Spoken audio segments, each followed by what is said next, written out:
Welcome to the Center for Leadership and Involvement's Cultivating Financial Resources training module. Student organizations run a tremendous number of programs and events on campus each year, and it can be difficult for organizations to balance their goals for these programs with the need to maintain a positive account balance. Creating a thoughtful, flexible, and diverse plan for funding your organization is the first key to success in financial responsibility. Now, you won't always get all the funds that you want, and cutting costs based on a hard look at your goals and priorities may very well become a necessary step, but we wanted to take some time to walk you through some of the best practices and suggestions for cultivating financial resources to support your organization. Raising funds requires hard work and dedication, and requires the support from your entire organization, not just your leadership. Some of the challenges you face will be staying proactive, so you're not always chasing the last dollars for next week's event, developing budget proposals that are resilient and based on your organizational goals, maintaining a network of collaborators to support your programs, and effectively utilizing the traditional fundraising techniques. So let's begin addressing some of those challenges in turn. Taking the time early in the year to create a fundraising plan is a key component to good fiscal management for your organization. Each program or event for which you are raising funds should be able to be explained in terms of how it furthers the mission and goals of your organization. This creates a consistent framework for understanding how each of your expenses fits into the larger plan. You also need to make sure that your plan is understood by your membership, particularly officers and event chairs. No single program or event exists in a vacuum. They each have implications for your overall plan. It's important to have the buy-in of your whole organization so that you can be working towards a common overall goal and you don't end up focusing on individual programs and fundraising goals to the detriment of your overall program for the year.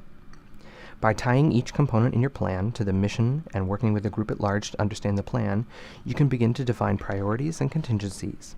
These priorities should be developed both within individual program budgets and as well as between programs. Additionally, as we'll discuss more later, you need to make sure that you have a diverse set of outreach methods that you can engage thoughtfully during the course of the year. By focusing on these factors, your overall plan becomes flexible. When you have a flexible plan, components of your fundraising, whether they over or underperform, will have an impact on the rest of your programs, and you'll be able to make thoughtful decisions based on agreed upon overall goals. Without a flexible fundraising plan, you run the risk of falling into a trap of a temporally based prioritization system, where an event receives undue focus and resources simply because it happened to be next on the calendar. When this happens, groups may find that they've exhausted segments of their support network on a single event, limiting options for other programs that may be more important for achieving their goals later in the year. Worse, they may even spend the rest of the year working to fundraise to cover an old event's shortfall, with little time or energy left for continuing their other programs. Once you begin to develop a flexible plan, it will be important to track your overall fundraising progress. This sample table shows each program, the funding needed, the sources approached, and who is assigned to make the ask. Then, by tracking your overall program's surplus and shortfall, you can begin to understand how each of these individual efforts impact one another. Surpluses and shortfalls can sometimes offset each other between events. Other times, they will mean cutting lower priority items within an event budget. You may even decide that a significant shortfall for a key event means redirecting fundraising from a lower priority event. This helps you keep track of the bigger picture and make sure you're addressing your overall goals in the most effective manner possible.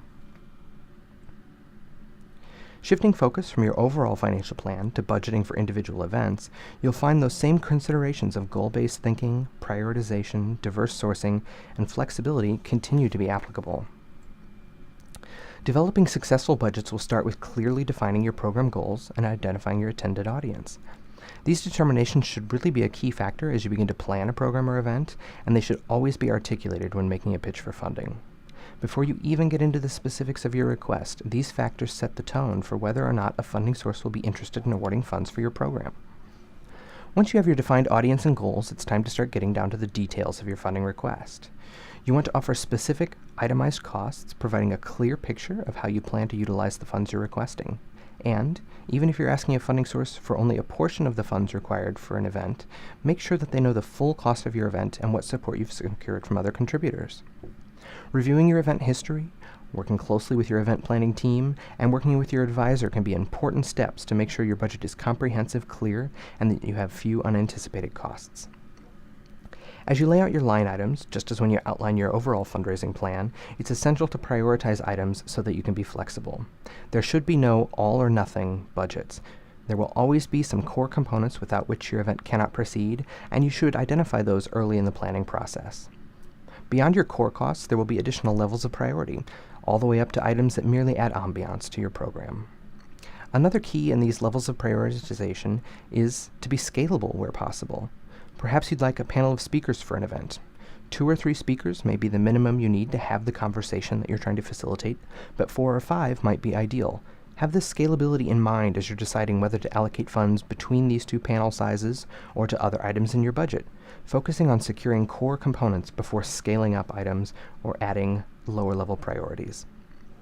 It is perfectly acceptable to have lofty, large goals for your organization, but the kind of budget resilience that we're talking about is going to be vital to your success. You will not always get all the funding that you strive for, but by thinking in advance about the core components and scalability, you can then develop a workable fallback positions within your budget and can make necessary cost reduction adjustments without having to go back to square one. In addition to being flexible, it's important to thoughtfully utilize a diverse set of funding sources for individual events. This next example table represents additional detail for a single event within the plan. Here you can see several sources of funding being utilized to support a single program. With this kind of table, you're not only tracking the sources and asks, you're also indicating which components of your program each ask is intended to cover, and what recognition you're offering to a source in exchange for funds. As you're working to identify which sources to approach for a particular event or program, it's important to think about your overall sponsorship network. It is extremely rare that you will find a single source of funds that can support all of your projects and programs during the course of a year. Developing a broad sponsorship network is essential to your overall fundraising plan. It helps you to develop resilience. When you work to outline all of your options in advance, even if you might not need them, you become able to quickly rebound if you get only partial funding or if a group declines to fund your program. When deciding who to approach for each of your events, think about why they might want to support the program in question. With the work that you've done on identifying your program goals and tying those to your overall mission, you should be well equipped to identify convergences between your goals and the goals of the funding sources. Tying the right events to the right sources is a significant component of successful fundraising. Groups often find that the first set of funds awarded to a particular program can be the most difficult to acquire. Many funding sources want to see what other folks have given you before they'll offer their support. This is where the source with the closest goal alignment to your program becomes your first stop, helping open the door of funding and getting other sources on board. Other considerations beyond your program goals that a funding source may find appealing could be your target audience. Are they trying to reach the same audience? It could be purely practical, a co-sponsorship secured with the promise of reciprocation. Or finally, history and personal connection can also be an important factor. In order to capitalize on those personal connections or to pave the way for repeat asks to the same body, it's essential to take care of your network. They may be more likely to help you again if you treat them right. If there's a body that you know you'll be reaching out to more than once, make sure that you're diversifying your funding sources between those asks. If you ask one organization for funding repeatedly without bringing other funding to the table, you may exhaust their generosity. If they allow you to combine asks, consider doing so rather than coming to them every few weeks. Be prepared, though, to engage your prioritizations from your fundraising plan and the scalability of your budgets, as they may not be able to fund all of your priorities. Following up when you're not asking for money is also a great way to maintain a healthy relationship in your network. Send thank yous with updates on the successes you've achieved with their support, perhaps sending pictures from your events. You can also offer your support for their programs. A good example is a partnership with a department. If they've provided funding for you, offers volunteers to help at their next event or offer to help them advertise their programs. Finally, working personal contacts with a funding source is a great way to develop good relationships, but be careful not to let those relationships graduate away. If you have a fourth year who has always been the contact with a funding source, make sure to bring in new members into the relationship before the end of the year so that they can provide some continuity in the new year. Campus funding bodies, some of which are listed here, are a great source of funding, and they typically don't require the same level of relationship maintenance that other funding sources do. Make sure to use them thoughtfully. Beyond those funding bodies on campus, there are several options for your group to fundraise. It's always important to work with your advisor when you're developing a fundraising plan. There are some asks that you can make on your own, but other asks require approval from the university or may be prohibited altogether. The groups that you can ask on your own include those funding bodies, but also university departments, local businesses when you're asking for less than $500, and event participants who can donate at your events or online through the Giving button at the top of the UChicago homepage.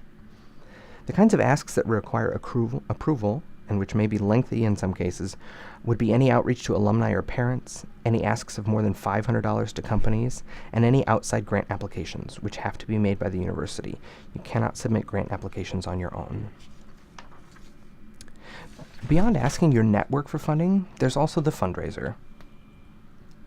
To develop a successful fundraiser does require some thought and advanced planning. Simply selling an item in the Reynolds Club may provide little reward for a lot of work, so make sure to keep a few items in mind. Your fundraiser should be part of your overall fundraising plan. They provide a great way to build discretionary income and allow you room to stay resilient, but a last-minute bun sale in the Reynolds Club may not be feasible or possible. Make sure your fundraiser is profitable. This may seem silly to say, but SGFC, for example, sees requests for capital for fundraisers all the time. But the committee cannot front all of your overhead costs so that your sales can be pure profit. They would prefer to fund specific programs directly. So when planning a sales fundraiser, you should work out the costs of your items and set a price point that will let you be profitable even with conservative sales numbers. Think about utilizing your network here. Is there some discount you could secure on the merchandise you plan to sell? Could you incorporate advertising for a sponsor into your fundraiser? Fundraisers can also take a lot of man-hours. Make sure to consider that when developing a profitable fundraiser.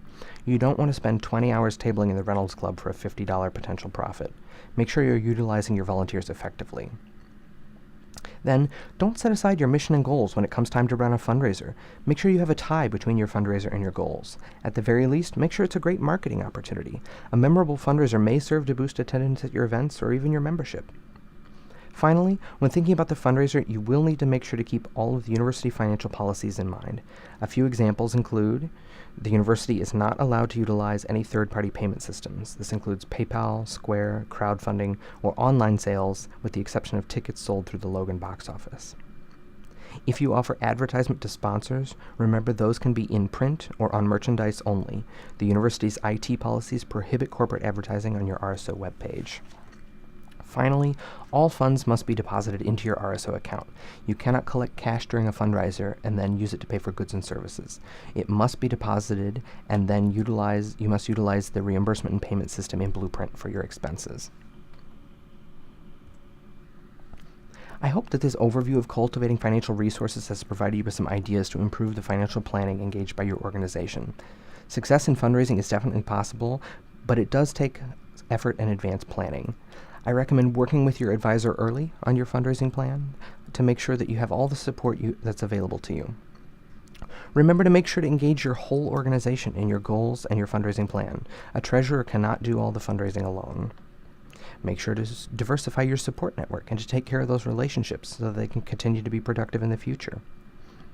Setting priorities and having realistic expectations will go a long way to helping your organization become resilient in the face of fundraising setbacks.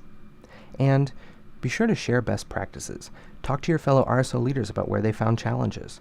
Share information about the successes you've had, and ask your advisor what they've seen work for other groups. There are hundreds of RSOs on campus, so make sure that you're not reinventing the wheel when it comes to fundraising.